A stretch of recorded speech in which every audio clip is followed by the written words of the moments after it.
Hi guys, welcome to my channel. So my name is Michelle and I'm Elvis Lass here on YouTube.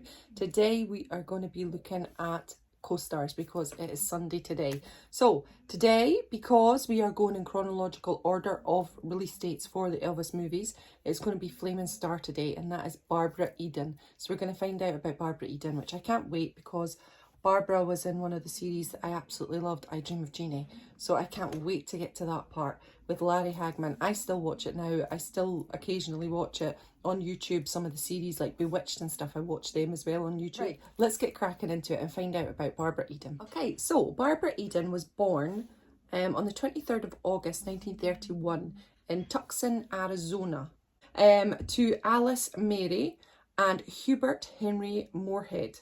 For decades, her year of birth was thought to be 1934, so it was 31. After her parents divorced, her mother and she moved to San Francisco, where her mother married Harrison Connor Huffman, a telephone lineman, by whom she had a daughter, and that is Barbara's half-sister. The Great Depression deeply affected the family, and as they were unable to afford many luxuries, Alice entertained her children with singing. Oh, that's nice. Eden's first public performance was singing in the church choir, where she sang the solos. I didn't know she could sing. As a teenager, she sang in local bands for $10, roughly equivalent to $130. Wow, a night. She got quite a good living then, didn't she?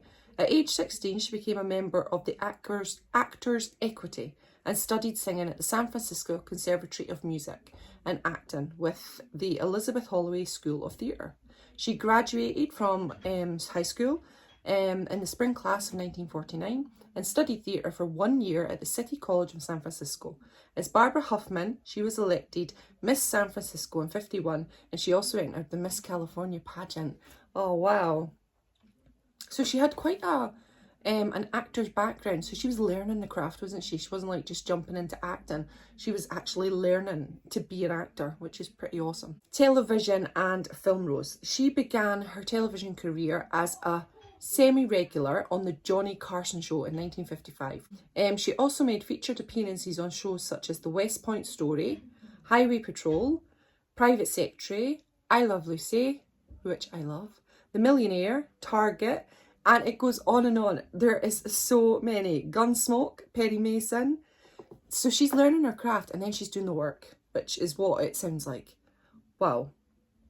She guest starred in 4 episodes of Burke's Law, playing different roles each time. She was uncredited extra in the movie The Tarnished Angels with Rock Hudson, who I absolutely love, in partnership with 20th Century Fox. She then starred in the syndicated comedy TV series How to Marry a Millionaire, and the series is based on the 1953 film of the same name, which I absolutely love too. It's one of the best movies. So, discovery in the Hollywood sense came when she starred in a play with James Drury. Film director Mark Robson, who later directed her in the movie From the Terrace, had come to the play and wanted her for 20th Century Fox Studios. Her screen test was the Joanne Woodward role in No Down Payment 1957. Though she did not get the role, the studio gave her a contract. She did a screen test for the role of Betty Anderson in the 57 film version of Peyton Place, which a lot of the Elvis co-stars starred in. Peyton Place is a very, very common series that Elvis co-stars were in. But Terry Moore got the role. So she had minor roles in Bailout at 43,000, Will Success Spoil Rock Hunter, The Wayward Girl. Right. Then she became a leading lady in films starring opposite Gary Crosby, Barry Cole and Sal Menino in A Private Affair. She also had a co-starring role in Flaming Star in 1960. Yay! So let's find out a little bit about Elvis and Barbara before we move on. A little bit about Elvis and Barbara before we move on for the rest of her career. Flaming Star 1960 movie, Barbara Eden, Elvis's co-star, remembers Elvis Presley. She says, God, what a talent he was. I remember the first time I saw him, it was on television. I had a job dancing and one of the girls took me home to rehearse and her sister came running in the room and said, look, quick, stop. It was the Ed Sullivan Show and it was just electric. Yes. We ended up doing a Western, Flaming Star 1960 together. When he first came back from the army, he was a natural on a horse. He was really good at it. And as he was at acting, I think Elvis, like a lot of country entertainers, had his feet mired in emotional truth. Oh, I love that. When they say something, it's right up front. You see it in Dolly Parton. The truth is right there. Elvis had that facility, and in his acting, he immediately became that character. He believed what he was doing, and he had no inhibitions about doing what he believed. I loved that. And then later she goes on to say, and he cared. And that's what impressed me about Elvis. He cared so much about doing a good job and knowing his craft. He was a lovely man to work with, good manners. He followed direction. He listened. He was no problem. There wasn't a huge ego. He wanted to please, but he did bend. He wanted to just act in this film and not sing, but they decided they needed music and had him playing a guitar while I hopped around the table at one point. Yeah, I remember. He enjoyed doing that film, playing a half-breed Indian. The director, Don Siegel, said it was his finest performance ever. It ran opposite to anything he had done or would do in the future, and he was so good at it, and he got good reviews. But I don't think the picture made a lot of money, and that's too bad, because Colonel Parker was out for the fast buck. I remember the Colonel had a little desk set up, and he was selling Elvis records and memorabilia just inside the soundstage. I watched and I did a double take. I couldn't believe it. Elvis said, people talk about the Colonel a lot, but he's been good to me. I was a nobody before I met him. I was playing little joints, and he made me what I am, and I appreciate it, and I always listened to him. And he did. We talked about a lot of things like weight, because we were both watching what we ate. I said, well, you don't have a problem, you're very lean. And he said, no, my mama was heavy, and I take after her. It shows in my face, so I have to be really careful.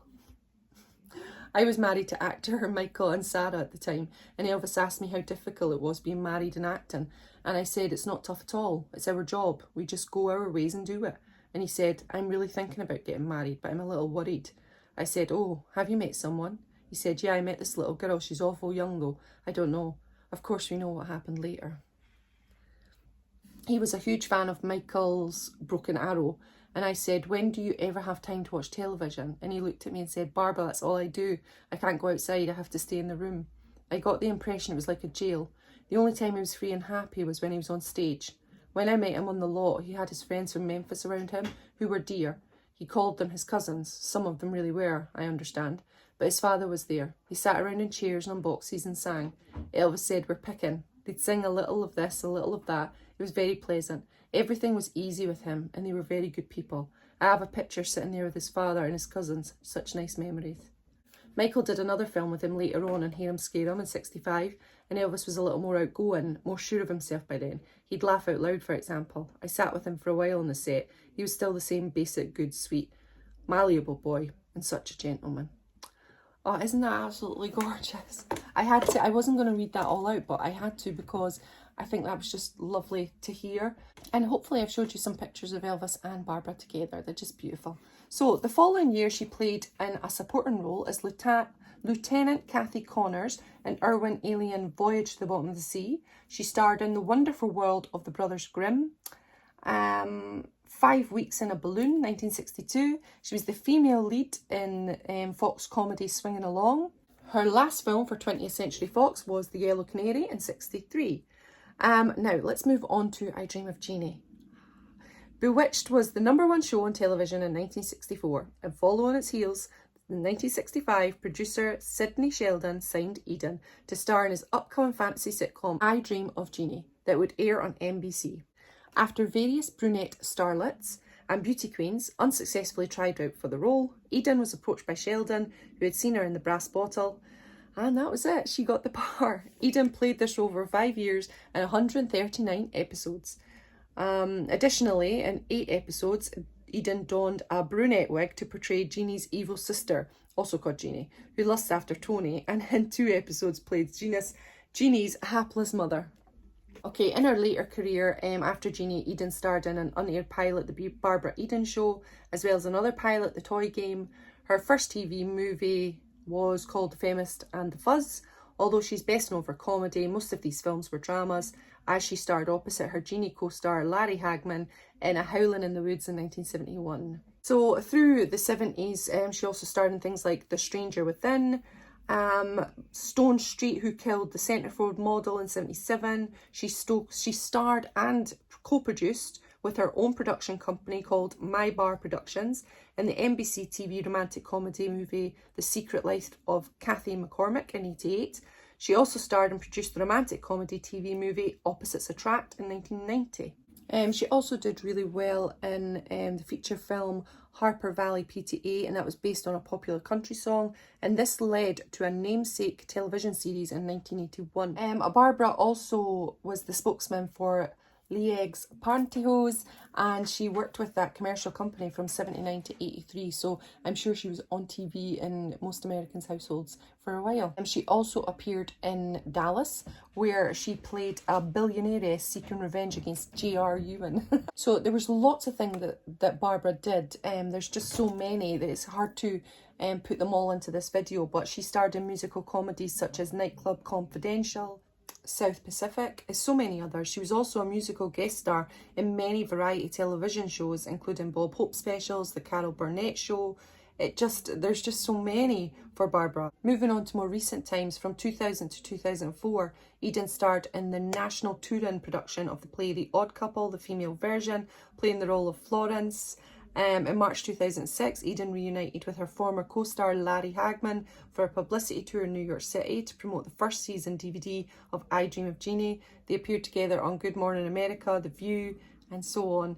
In March 2006, Hagman and Eden again reunited, this time on stage in New York for Love Letters at the College of Staten Island and at the United States Military Academy in West Point, New York. For example, she starred in a TV movie, Always and Forever, on the Hallmark Channel, and that was in 2008.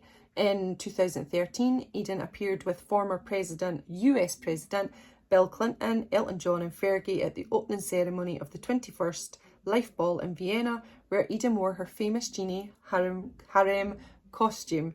And in 2013, Eden was cast in the movie One Song, filmed in Minnesota. Eden has also done voice work for the animated children's television series Shimmer and Shine. So as you can see, she's lived a full life in her acting. There's just so many, and there's so many I've missed. So please go and look for Barbara, because there's so much that you can learn about her career that I haven't even done an in-depth one here. This is just scratching the surface. In her personal life, Eden wrote a memoir, Genie Out of the Bottle, which was released on April 5th, 2011. And it debuted at number 14 on the New York Times bestseller list. And Genie Out of the Bottle chronicles her personal life and Hollywood career for more than 50 years and includes intimate details about her early childhood, her rise to popularity in her teens and early 20s, her co-stars over the years, and her work leading up to I Dream of Genie. It also covers her marriages to Michael and Sarah from 58 to 74, Charles Fegert from 77 to 82, and John E. Coltz, 91 to present, and her emotional breakdown following the 2001 death of her son, Matthew and Sarah, of a drug overdose. Oh my goodness, that must be absolutely heartbreaking. I can't imagine the pain. Okay, so that is the end of our Barbara Eden closer look. Now, as you can see, this is a longer video today because Barbara filled a lot of stuff into her life. Barbara is still with us. I'm on her Facebook page and I eagerly wait news from her. If it's her, she always signs it from her. If it's from her team, then it's not signed. So you always know when she's speaking to the fans. And she's just a wonderful woman, and I really appreciate Barbara.